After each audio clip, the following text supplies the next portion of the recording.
জীবন যুদ্ধে একজন না মানা এক যোদ্ধা।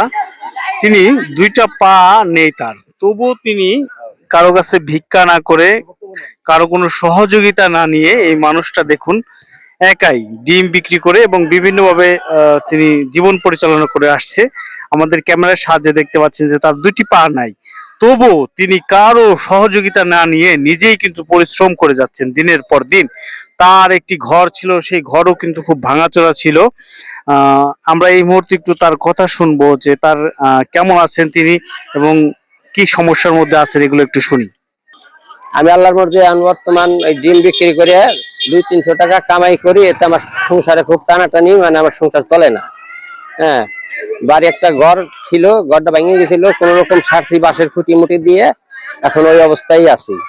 এখন যে টাকা আমি উপার্জন করি এই টাকায় আমার সংসার চলে না, খুব সংকটের ভিতরে আছি আর কি।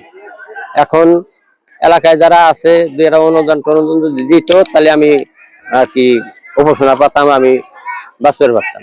এখন আমি একার হত দরিদ্র, আমার কিছু নাই।